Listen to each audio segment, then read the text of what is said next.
Morning everyone. तो अभी तक हमने अलजेब्रा पोर्शन को सक्सेसफुली कंप्लीट कर लिया। मैट्रिसेस खत्म हो चुका है, डिटरमिनेंट खत्म हो चुका है, एडजॉइंट, इनवर्स और सिस्टम ऑफ लीनियर इक्वेशन खत्म हो चुका है। आज से हम लोग अपना एक नया टॉपिक स्टार्ट करने वाले हैं और वो नए टॉपिक को कहते हैं हम लोग इनवर्स ट्रिग्नोमेट्रिक फंक्शन। क्या नाम है बच्चों? आज के नए टॉपिक का नाम क्या है? आज के नए टॉपिक का नाम है inverse trigonometric function. Inverse trigonometric function ये है अपना एकदम नया टॉपिक आईटीएफ। ठीक, शॉर्ट फॉर्म में हम लोग इसको प्रोनाउंस करते हैं आईटीएफ, है ना।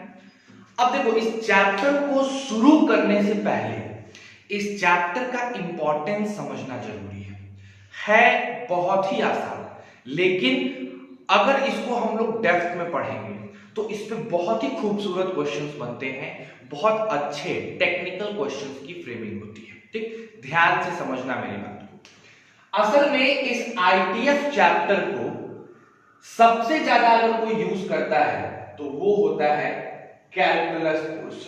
कैलकुलस इस आईटीएफ को बहुत यूज करता है, चाहे वो डिफरेंशिएशन में यूज करे या कंटिन्यूटी में यूज करे, इंटीग्रेशन में यूज करे।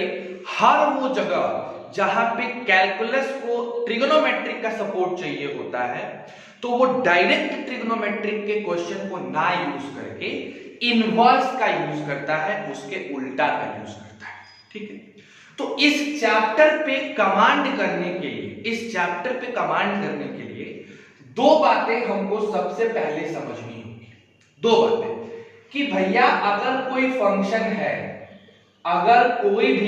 है, चाहे वो ट्रिगोनोमेट्रिक फंक्शन हो, चाहे वो एक्सपोनेंशियल फंक्शन हो, चाहे वो लॉगरिथमिक फंक्शन हो, चाहे वो ग्रेटेस्ट इंटीजर फंक्शन हो, मतलब कोई भी फंक्शन हो, तो उस फंक्शन के इनवर्स का मतलब क्या है, उस फंक्शन की इनवर्स का मतलब क्या है, यह समझना बहुत जरूरी है। क्योंकि जब तक आप फंक्शन के इनवर्स के मीनिंग को नहीं समझोगे, आप आईटीएफ को पूरी तरह से ग्रास्प नहीं कर पाओगे, वो पूरी तरह से आप में आत्मसात नहीं हो पाएगा। तो इनवर्स ट्रिग्नोमेट्रिक फंक्शन बेहतरीन तरीके से समझने के लिए सबसे पहली चीज जो आपको समझनी होगी वो है कि फंक्शन का इनवर्स क्या होता है। ठीक है, अब ये चीज असल में आपको पढ़ना है क्लास 12 के फंक्शन के चैप्टर में। क्लास 12 का जो दूसरा चैप्टर है, पहला चैप्टर एनसीईआरटी के हिसाब से रिलेशन एंड फंक्शन, तो उसमें फंक्शन में ये बात आपको पढ़ना है, कोई इसमें दो राय नहीं है। लेकिन सिंस हमने अभी तक फंक्शन नहीं पढ़ा है, देखो मैं चाहता तो रिलेशन फंक्शन स्टार्ट कर सकता था, बट उसके पीछे एक बहुत बेसिक स्ट्रॉन्ग रीजन है कि मैंने क्यों नहीं स्टार्ट किया। बहुत ऐसे बच्चे हैं मेरे पास, मेरे व्यूअर्स, जिन्होंने 11th क्लास में सेट्स, रिलेशन तगड़े तरीके से या फंक्शन अच्छे से नहीं पढ़ा है। ठीक है, मेरे खुद के भी बच्चे बहुत से ऐसे हैं जो सेट्स रिलेशन स्किप किए हुए हैं, लेट से ज्वाइन किए थे। ठीक है, तो उनको पहले वो 11th वाली चीज रिवाइज करानी होगी, सेट्स क्या होता है, रिलेशन क्या होता है, फंक्शन क्या होता है, नहीं चीजें बेसिक्स, तब हम लोग पढ़ेंगे और उसको फिजिकली पढ़ें तो ज्यादा बेटर है as compare to online classes. Okay, so मैंने आईटीएफ स्टार्ट किया। अब सर ये तो समझना पड़ेगा, कोई नहीं, हम लोग इसको समझेंगे, नॉट टेक्निकली, किताबी ज्ञान की तरह नहीं, लेकिन कम से कम इतना तो जरूर दिमाग में एक इमेज बना लेंगे जिससे हमें ये क्लियर हो। आ रही है बात समझ में? तो बिना देर किए लाइक करो, शेयर करो, सब्सक्राइब करो और प्रेजेंट सर कहना मत भूलना। स्टार्ट करते हैं हम लोग अपने आज का टॉपिक इनवर्स ट्रिग्नोमेट्रिक फंक्शन। समझ रहे हो बात को? चलो शुरू किया। तो देखो भैया क्या है कहानी, जरा देख भाई। अच्छा, सिंपल सी बात है, कुछ जनरल एग्जांपल्स मैं ले रहा हूं और उस एग्जांपल से हम लोग आगे बढ़ते हैं। ठीक है, जैसे मान लो मैंने एक फंक्शन बनाया, मैंने एक फंक्शन क्रिएट किया, एक फंक्शन बनाया, ठीक है। और फंक्शन में क्या था कि हम इधर इनपुट करते थे, ये मेरा इनपुट है। बताओ फंक्शन के इनपुट को क्या कहा जाता है? डोमेन कहा जाता है। और उस फंक्शन ने जो आउटपुट दिया, उस आउटपुट के सेट को मान लो मैंने मान रखा है कोडोमेन, है ना। और जो आउटपुट आता है उसको रेंज कहते हैं। ये तो सबको पता ना, ये सब 11th की बात है। अब हम क्या कर रहे हैं, यहां पे मैंने 1 केजी व्हीट डाला, गेहूं, 1 केजी गेहूं डाला इस मशीन के अंदर, तो मेरे को आउटपुट मिला 750 ग्राम आटा। मैंने 2 केजी डाला तो मेरे को आउटपुट मिला 1.5 किलोग्राम आटा। मैंने 4 केजी डाला तो मेरे को आउटपुट मिला 3 किलोग्राम आटा। समझ लो बात, ये कोई दिक्कत है? तो क्या हुआ सर, 1 केजी गेहूं डालने पे 750 ग्राम, 2 केजी डालने पे 1.5 किलो और 4 केजी डालने पे 3 किलो। मेरा एक मशीन ऐसा है, एक फंक्शन ऐसा है जिसमें ये हमको डाटा डालने पे ऐसा मिल रहा है, ठीक है। अब क्या हुआ, हमने सोचा कि क्यों नहीं इसको उल्टा जाए, इसको पलट दिया जाए। पलट देने का मतलब क्या है सर?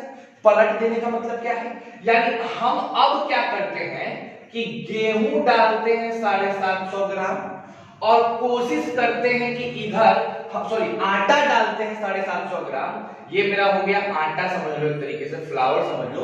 आटा डालते हैं हम लोग 750 ग्राम और इधर हम चाहते हैं कि मेरे को व्हीट मिल जाए, मेरे को गेहूं मिल जाए 1 केजी। पॉसिबल है? क्या लगता है, पॉसिबल है? नहीं पॉसिबल है। कोई भी जेन्युइन इंसान बोलेगा कि नहीं सर, फिलहाल अभी तक ऐसी कोई मशीन इजाद नहीं हुई है कि आटा डाले तो गेहूं मिल जाए, है ना। आटा डालने से बिस्किट मिल सकता है, आटा डालने से रोटी मिल सकता है, लेकिन आटा डाल के फिर से उसको गेहूं में ला देना, ये अभी तक नहीं डिफाइन हुआ है। तो क्या इस फंक्शन का उल्टा करना, इनवर्स करना पॉसिबल है? नहीं पॉसिबल है, नहीं पॉसिबल है। तो एक पॉइंट आपने यहां सीखा कि all functions are not invertible, मतलब सारे के सारे फंक्शंस जो हमारे पास हैं वो इन्वर्टेबल हो जरूरी नहीं है। All functions are not invertible. सब फंक्शन का इनवर्स निकाला जा सके, हर एक फंक्शन को इनवर्स में ढाला जा सके, ये जरूरी नहीं है। सही है, समझ लो बात को। अब हमारी बारी आती है, ठीक है सर, सारे फंक्शंस को इन्वर्टेबल नहीं किया जा सकता है, that's really very good, but आप ये बताओ कौन कौन से फंक्शन हैं जिसको इन्वर्स किया जा सकता है? क्या मुझे याद करना पड़ेगा कि यस इस फंक्शन का इन्वर्स किया जा सकता है, इस फंक्शन का इन्वर्स किया जा सकता है, इस फंक्शन का इन्वर्स नहीं किया जा सकता है? मुझे याद करना पड़ेगा, रटना पड़ेगा? नहीं। कौन सा फंक्शन इन्वर्टेबल है और कौन सा फंक्शन इन्वर्टेबल नहीं है, इसको पहचानने का एक तरीका होता है। इसको पहचानने का क्या होता है बच्चों? एक तरीका होता है। कैसा तरीका? जैसे कहा जाता है, देखो क्या है वो तरीका समझना। दोज फंक्शंस आर इन्वर्टेबल, वैसे ही फंक्शंस इन्वर्टेबल होते हैं which are 1 1 and onto both। अच्छा, हम उसी फंक्शन का इनवर्स निकाल सकते हैं जो 1 1 हो और onto हो। आओ, मतलब सारे फंक्शंस इन्वर्टेबल नहीं। पहले तो ये बताओ इनवर्स का मतलब समझ में आ रहा है? फंक्शन को पलट देना, उलट देना सीधे, समझ रहे हो? तो फंक्शन का इनवर्स तभी निकाला जा सकता है जब वो 1 1 onto हो। सारे फंक्शंस का इनवर्स निकालना बच्चों पॉसिबल नहीं है। तो अगर आप चाहते हैं कि हम पता लगाएं कि ये वाली फंक्शन इन्वर्टेबल है या इन्वर्टेबल नहीं है, then what you have to do? You have to just check it out that whether that function is 1 1 or not.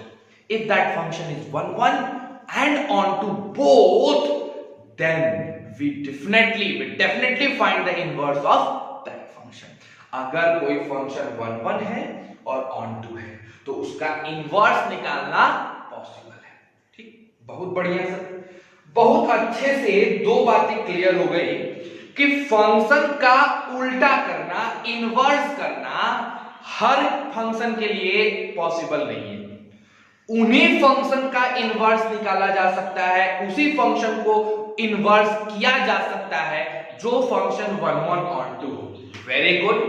दूसरी बात, हमको अगर पता लगाना है कि ये फंक्शन 1 1 है या onto है कि नहीं, मतलब I mean इन्वर्टेबल है कि नहीं, तो हमें चेक करना होगा कि वो 1 1 onto है कि नहीं। अब ये बताओ कि हम 1 1 onto चेक करेंगे तो कैसे करेंगे? सबसे बड़ी बात ये आती है कि अगर मेरे को 1 1 onto चेक करना है तो चेक करेंगे तो कैसे करेंगे? सबसे बड़ी बात ये आती है मेरी। तो देखो एकदम सिंपल सा कंडीशन, एकदम सिंपल सा दिखाते हैं। ठीक है, पहले आप जरा सा पॉज करिए और पॉज करके इन बातों को उतार लीजिए ताकि आपके दिमाग में रहे कि मैंने क्या पढ़ाया है। Come on, do it fast.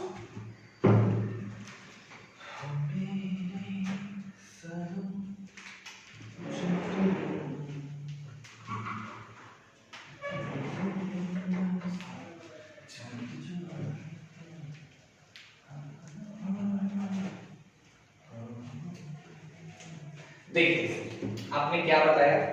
आपने बताया कि भाई साहब हमारे जो फंक्शंस होते हैं वो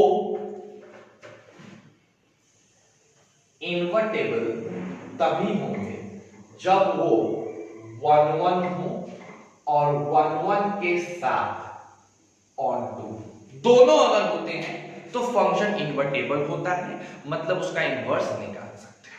अब सर इस 1 1 का मतलब क्या है? इस 1 1 फंक्शन का मतलब क्या है ये समझाओ। 1 1 का मतलब क्या है? एकदम सिंपल।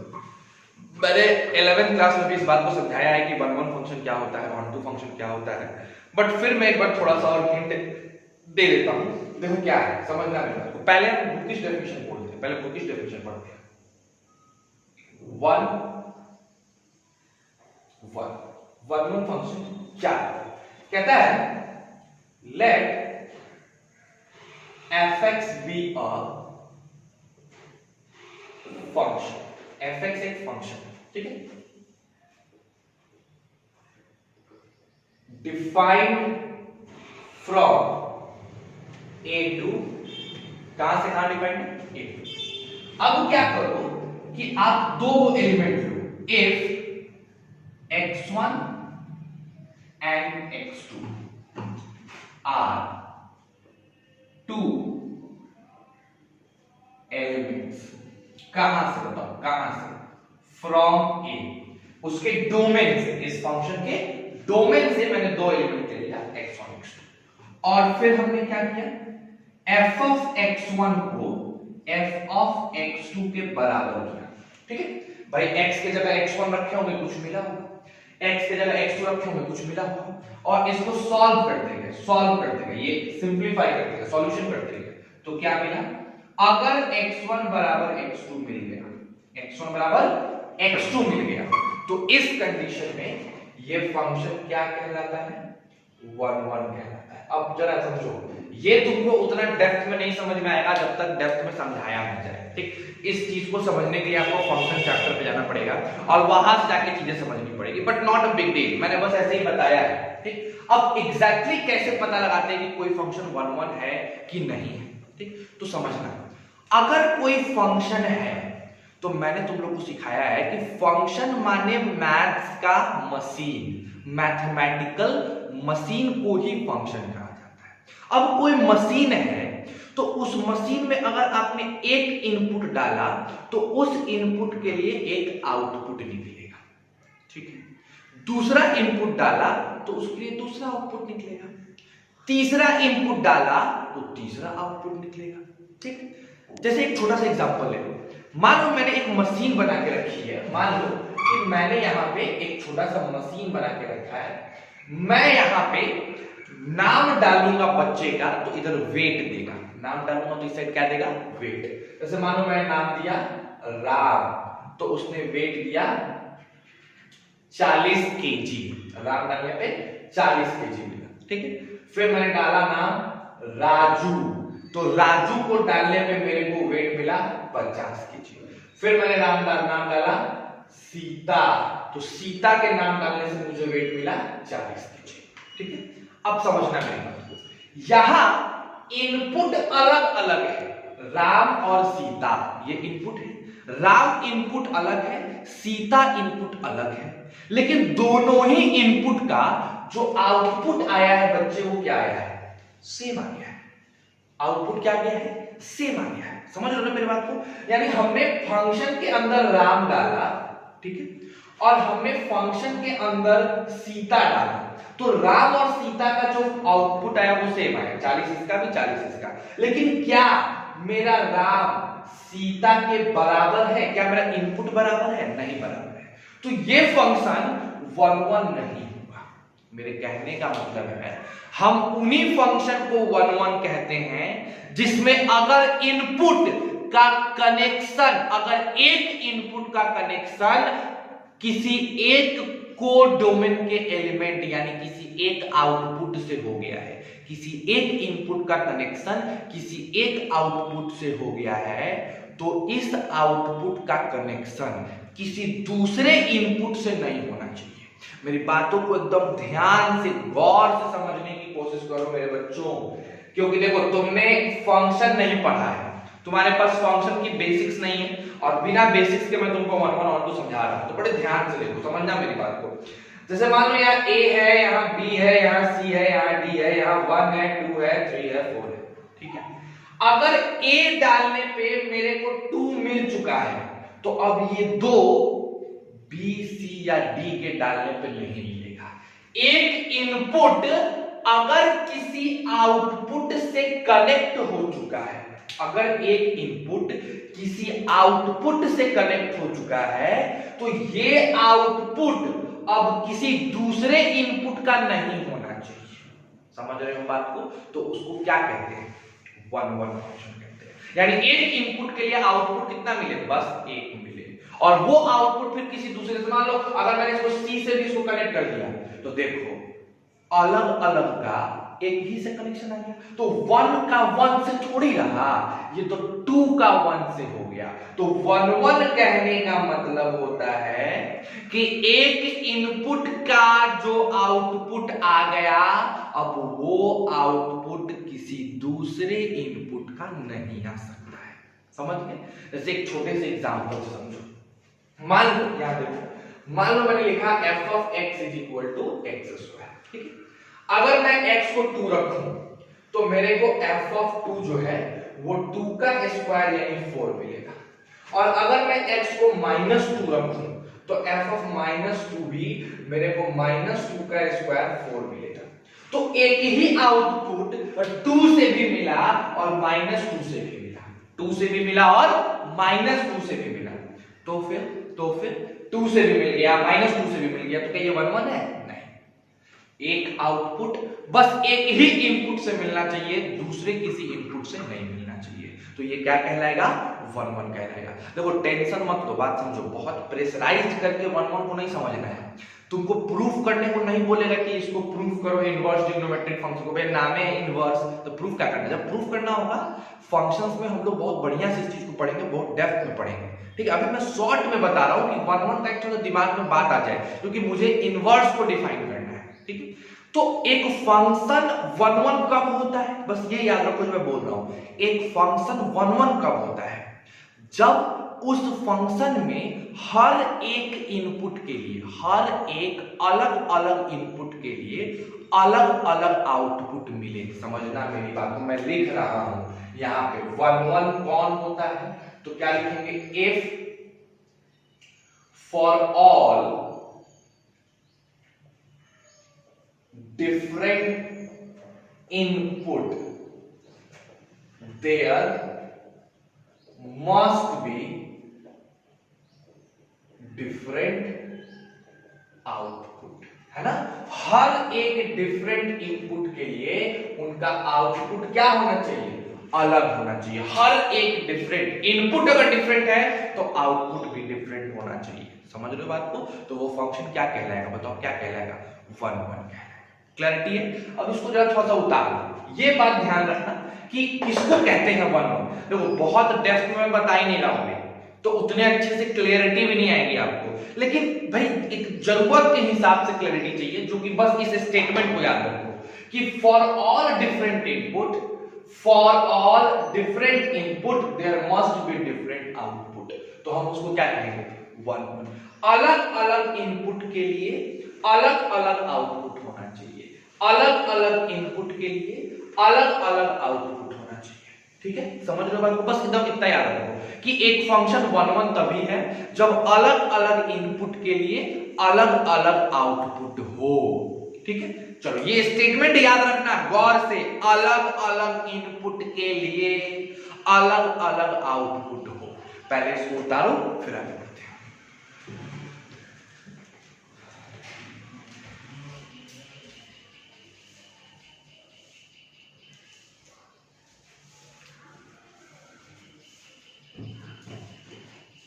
चलिए, आई होप आपने उतार लिया हो।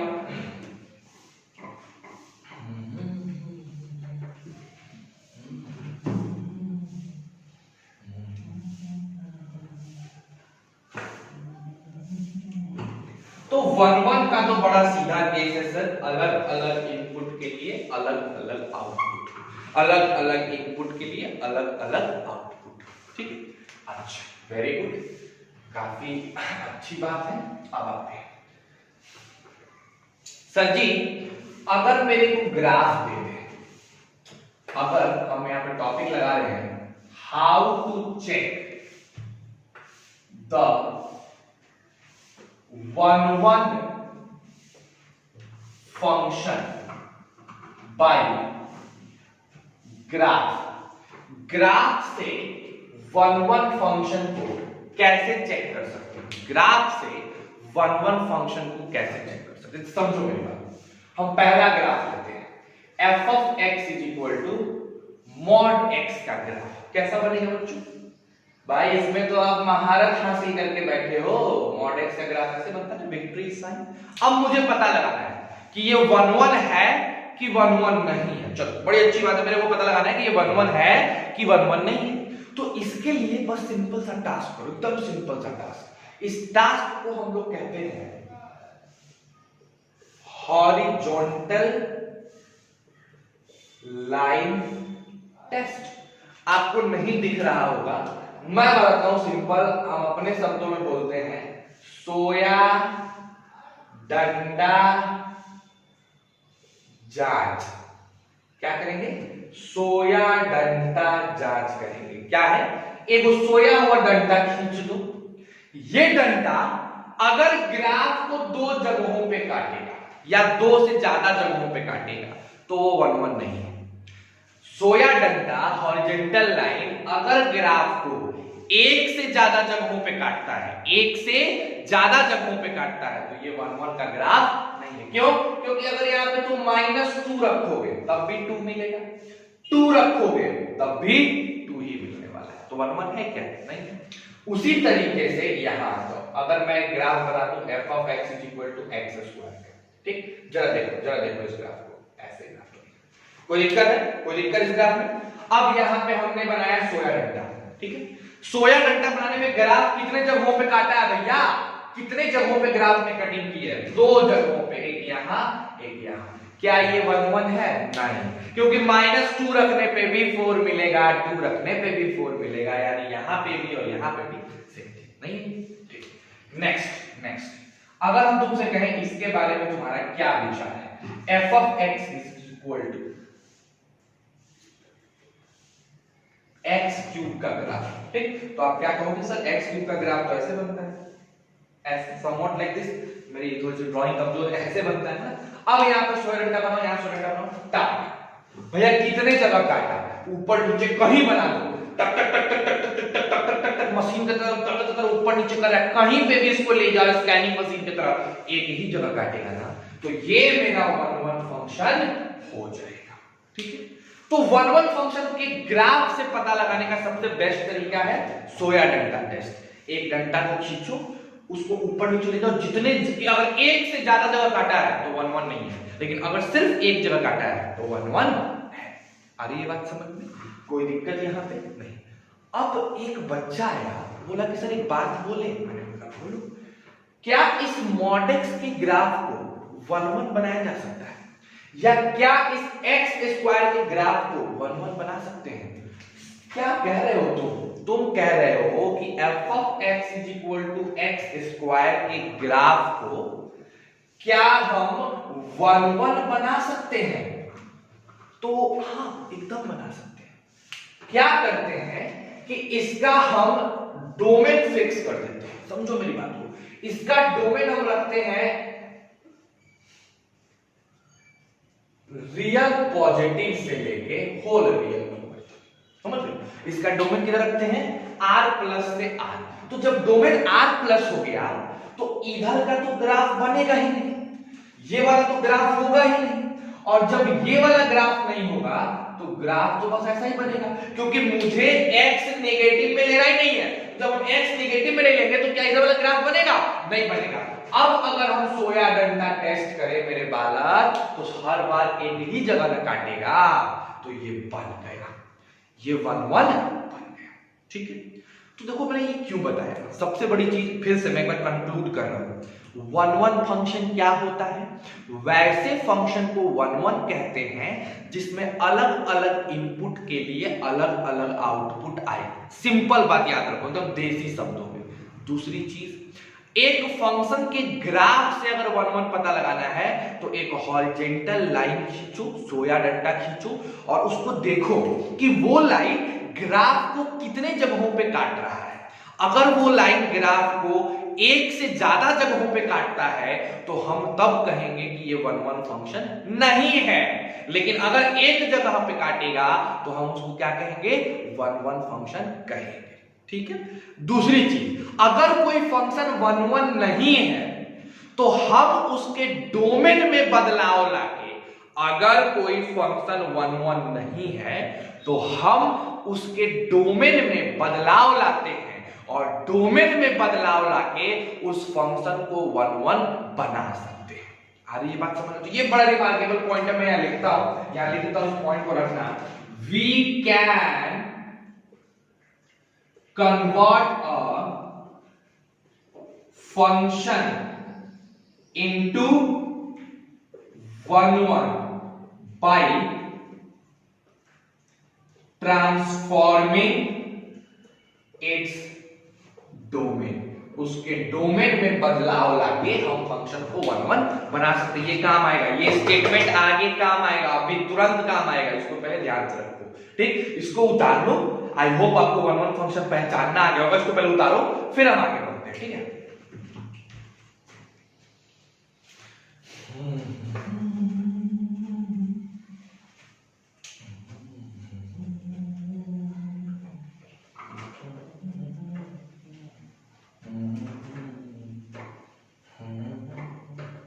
चलिए 1-1 तो पहचान लें। अब बारी आती है सर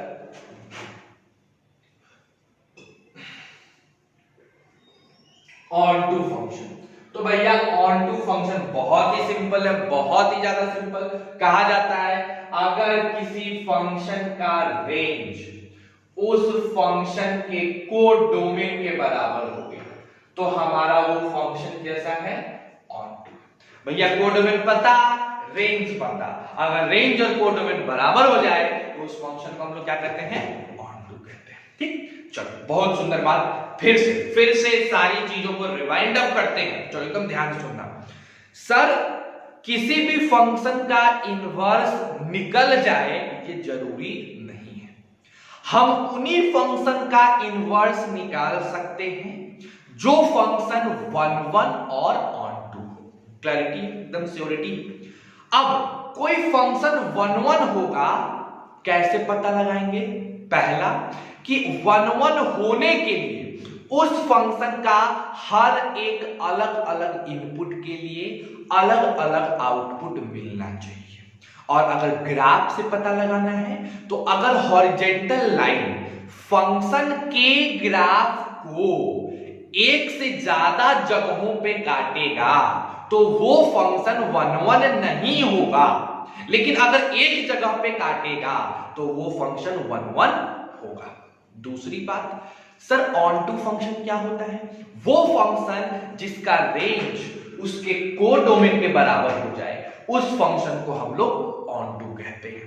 डिस्क्रिप्टिव वे में बच्चों हम लोग फंक्शन चैप्टर में बहुत डीप में पढ़ेंगे, बहुत बढ़िया से पढ़ेंगे, लेकिन अभी के लिए इतना काफी है।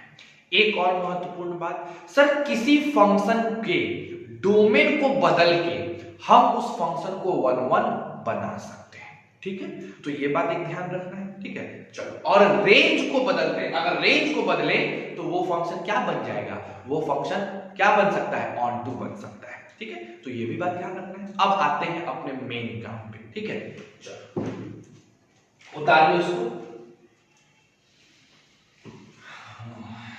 चलिए बात, अब अपना काम स्टार्ट होता है, ठीक है? हमारे पास हमें जो टॉपिक पढ़ना है वो है इनवर्स ट्रिग्नोमेट्रिक फंक्शन, यानी कि मुझे फंक्शन का इनवर्स तो निकालना है, बट वो फंक्शन न तो लॉगरिदमिक होगा, न तो एक्सपोनेंशियल होगा, न तो ग्रेटेस्ट इंटीजर होगा, न तो स्क्वायर होगा, न तो मॉडुलस होगा। वो फंक्शन कौन सा होगा? Trigonometric function. तो ट्रिग्नोमेट्रिक फंक्शन का मेरे को उल्टा निकालना है, इनवर्स निकालना है, ठीक है? तो एक एक करके देखते हैं। सर सबसे पहला जो ट्रिग्नोमेट्रिक फंक्शन मेरे पास आता है वो है sin x का, y sin x, या फिर y मत लिखो, बच्चे नहीं रहेगा तुम लोग, f of x sin x।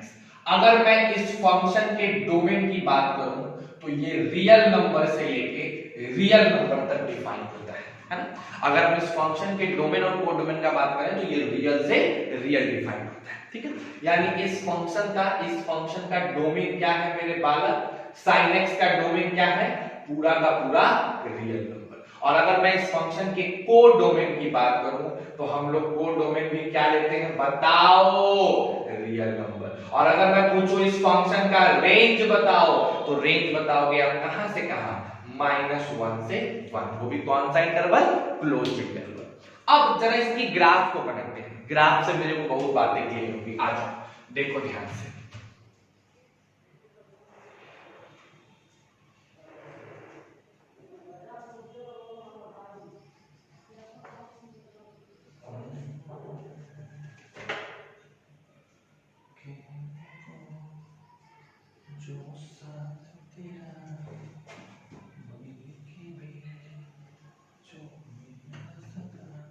मान लो ये मेरे sin x का ग्राफ हो गया, y इज इक्वल टू मेरे sin x का ग्राफ है, ठीक है? एकदम क्लैरिटी है आपको। ये पता है ये कितने डिग्री पे होगा? 0 डिग्री पे। ये कितने डिग्री पे होगा मेरे बालक? π/2 डिग्री पे। ये कितने पे होगा? π पे। और ये कितने पे होगा मेरे बालक? 3π/2 पे। ये कितने पे होगा?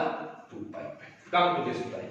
अगर हम इसकी बात करें तो ये -π/2, अगर इसकी बात करें तो ये -π, और अगर हम इसकी बात करें तो ये -3π/2, और अगर इसकी बात करें तो ये -2। मेरे पास ग्राफ बन गया, ठीक? अब जरा इस ग्राफ को देख के बताओ कि क्या ये ग्राफ 1 1 है? 1 1 है ये ग्राफ? सर सोया डंडा टेस्ट करते हैं, आइए।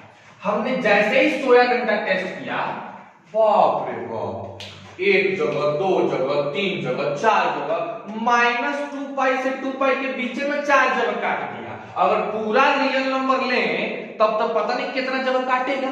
तो क्या ये 1 1 है? ये 1 1 नहीं है। तो भैया हमको इसका इनवर्स तो पढ़ना है, उल्टा तो इसका पढ़ना है, तो क्यों ना इसको 1 1 बनाया जाए। अब कैसे 1 1 हम लोग बनाएंगे? तो हम लोग क्या करेंगे कि इसके डोमेन, इसका डोमेन जो रियल नंबर है वो रियल नंबर ना लेके इसके डोमेन को रिस्ट्रिक्ट कर देते हैं। ऑन रिस्ट्रिक्टिंग इट्स डोमेन, उसके डोमेन को रिस्ट्रिक्ट कर दिया गया। कहां से कहां? -π/2 से लेके π/2 तक।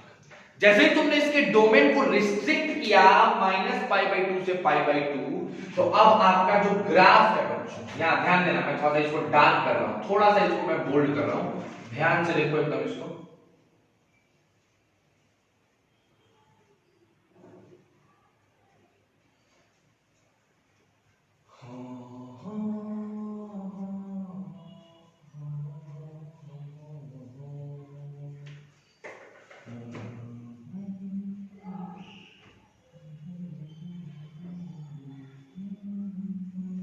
चलो, तो ये जो एक सेकंड और रुक जाइए, मैं समझा रहा हूं बच्चों, 1 मिनट।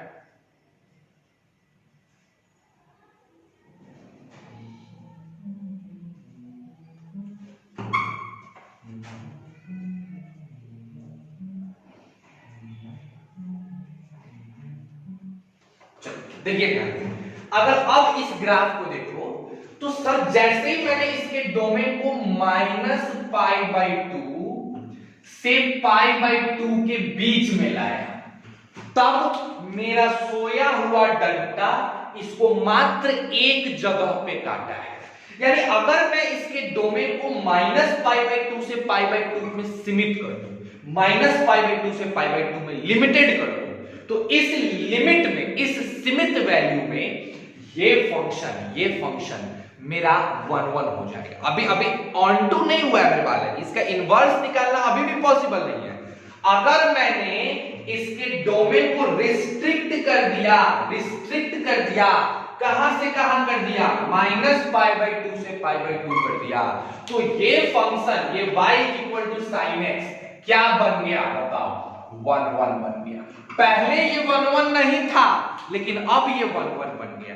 तो मेरे इन्वर्टेबल का एक कंडीशन तो पूरा हो गया कि मेरा 1 फंक्शन बन चुका है।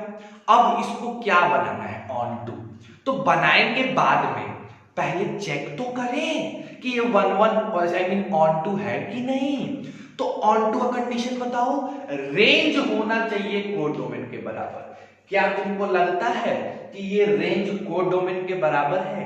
क्या रियल नंबर -1 से 1 ही तक होता है? नहीं। तो क्या ये ऑन टू है? नहीं है, अभी भी ये ऑन टू नहीं है। तो ऑन टू बनाने के लिए हम इसका रेंज क्या कर दे बालक, हम ऑन टू बनाना चाहते हैं तो हम इसका रेंज क्या कर दें। अगर हम इसका रेंज -1 से 1 कर दें, रेंज मेरे कहने का मतलब है इसका कोडोमेन रेंज के बराबर कर दें, तब ये फंक्शन क्या हो जाएगा, 1 ऑन टू हो जाएगा। और जब ये 1 ऑन टू हो जाएगा तो इसका उल्टा निकालना पॉसिबल है। इसका उल्टा निकालना क्या है, पॉसिबल है। ध्यान से समझो, एकदम आराम से समझते हैं बच्चों। हमने क्या किया, हमने एक फंक्शन लिया f of x sin x, ठीक है, और इसके डोमेन को कर दिया -π/2 से π/2, और इसके रेंज आई मीन इसके कोडोमेन को कर दिया -1 से 1। ऐसा कर देने से मेरा फंक्शन, जो पहले डोमेन रियल नंबर था, कोडोमेन रियल नंबर था, और ये पहले 1 ऑन टू नहीं था, ऐसे कर देने से ये फंक्शन क्या हो गया, 1 भी हो गया और ऑन टू भी हो गया। और अगर ये फंक्शन मेरे बच्चों 1 ऑन टू हो गया तो इस फंक्शन का इनवर्स निकालना भी पॉसिबल हो गया। समझ रहे हो बात को? तो अगर मेरे को fx sin x का जो कि एक ट्रिग्नोमेट्रिक फंक्शन है, इसका अगर इनवर्स डिफाइन करना है तो वो तभी डिफाइंड होगा जब sin x की डोमेन -π/2 से π/2 हो और वो डोमेन -1 से 1 हो। फिर से सुनना मेरी बात को, sin x का इनवर्स तभी निकालना पॉसिबल है जब उसकी डोमेन -π/2 से π/2 हो और वो डोमेन -1 से 1। ठीक है, कोई दिक्कत, कहीं कोई प्रॉब्लम? तो पहले इतने केस को उतारो, इतने बातों को पहले उतारो और उसके बाद हम आगे बढ़ते हैं। ठीक है, डू इट फास्ट।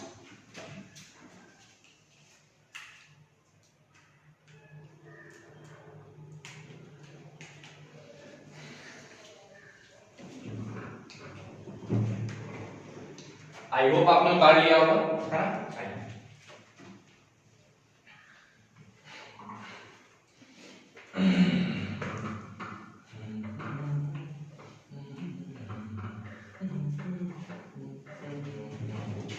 यानी कि सर हमने बड़ी शानदार सी बात सीखी कि अगर मेरे पास फंक्शन है f of x is equal to sin x, ठीक, और ये फंक्शन का जो डिफाइंड कंडीशन है वो डिफाइंड है -π/2 π/2 से लेके -1 से 1, ठीक। तो ये फंक्शन आपका 1 भी है और इसके साथ साथ ऑन टू भी है, 1 भी है और ऑन टू भी है। अब क्या करना है, इसका इनवर्स। तो इस फंक्शन के इनवर्स को कैसे लिखेंगे, क्या करेंगे, वो मैं आपको समझाता हूं। तो समझो, जैसे कोई भी एक फंक्शन ले लो f, ये फंक्शन a से b डिफाइंड है, ठीक है। Then inverse of this function, है ना, इज डिनोटेड बाय, किस चीज से डिनोट होगा, f इनवर्स, किससे, f इनवर्स से डिनोट होता है। और वो कहां से कहां डिफाइंड हो जाएगा, तो ये अगर a से b डिफाइंड है तो f इनवर्स डिफाइंड होता है b से a। कैसे डिफाइंड होता है, b से a। तो अगर मेरा ये sin x है, fx अगर sin x है तो f इनवर्स x क्या होगा, f इनवर्स x को हम लोग लिखेंगे sin इनवर्स x। समझना मेरी बात को, f इनवर्स x क्या हो जाएगा, sin इनवर्स x।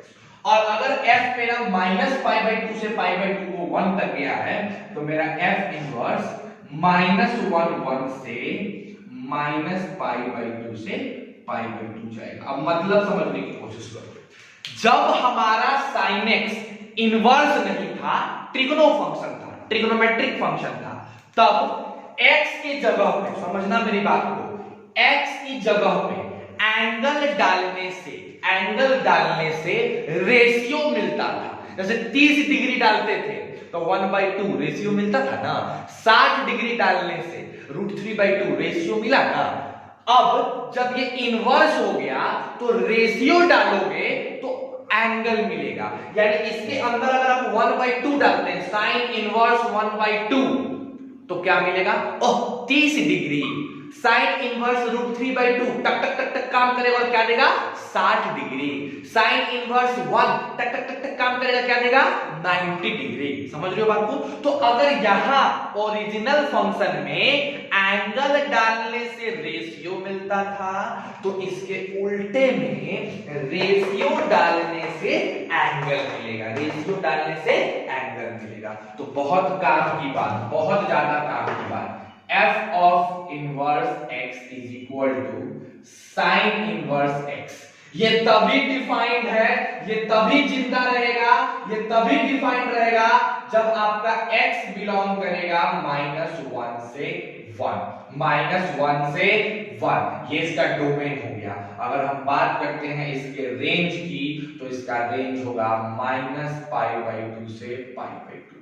अब बात को समझना, अगर f inverse x is equal to sine inverse x है तो ये साइन इनवर्स x तभी जिंदा रह सकता है जब आपका x यानी इसके अंदर जाने वाला मटेरियल -1 से 1 के बीच हो। अगर ऐसा नहीं होगा तो ये फंक्शन डिफाइंड नहीं होगा। ठीक है, कोई दिक्कत, समझ गए बात को। तो पहले इसको उतारो, फिर थोड़ा सा और आगे बताते हैं।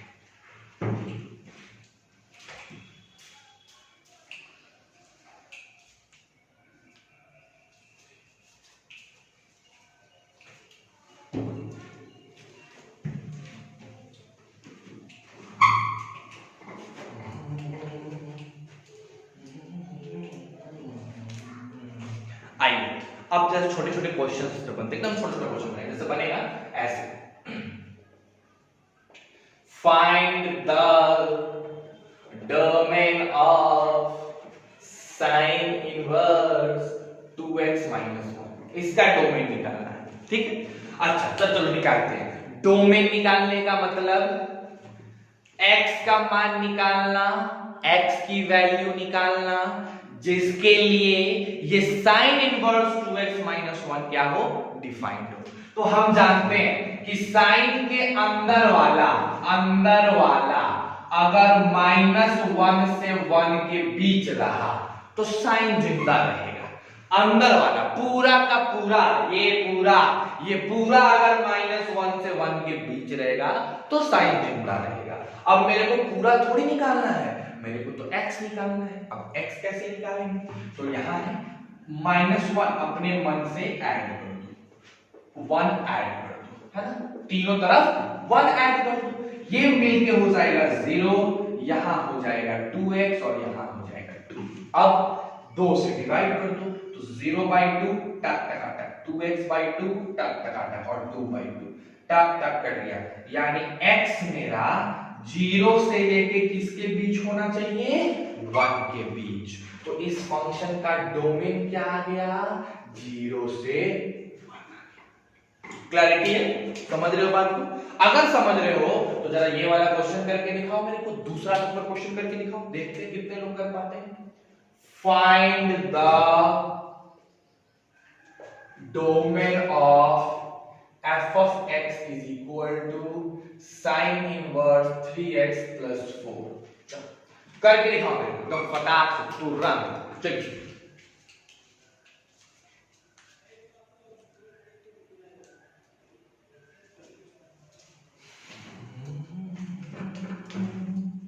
भाई क्या होगा, आ जाओ सर। क्या करेंगे, बहुत लोगों ने बना लिया होगा, वेरी गुड।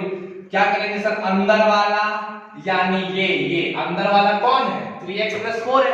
ये अंदर वाला 3x plus 4 कहां से कहां, -1 से 1। फिर क्या करेंगे, इस 4 को भगाना है तो 4 घटा दो, -1 -4 टक टक टक, 3x plus 4 -4 टक टक टक -4। सर ये कट गया, -5, ये 3x और ये -3, 3 से डिवाइड कर दो तो -5/3 हमारा x और यहां -1। यानी अगर मेरा x -5/3 से -1 रहा तो ये डिफाइंड रहेगा। तो यही इसका डोमेन हो गया। अगर इस तरीके से करके क्वेश्चन किया जाए डोमेन निकालने पे, निकाल सकते हो, आई होप आप निकाल सकते हो।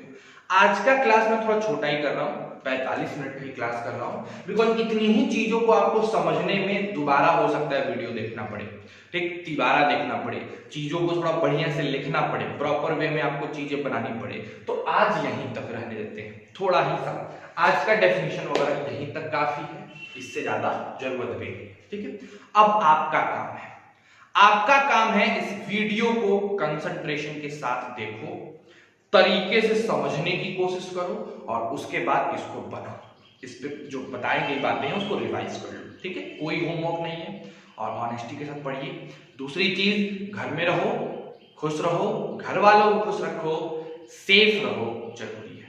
और हाँ, 10th क्लास की वीडियो बाबू स्टार्ट हो चुकी है। अपने छोटे भाई बहन जो तुम्हारे 10th क्लास में हैं उनको ये बात पहुंचाओ, यहाँ तक सारे वीडियोस को मेरे शेयर करवाओ ताकि ज्यादा से ज्यादा बच्चे उस पर जुड़ सके और देख सके, ठीक है। तो stay safe and stay healthy.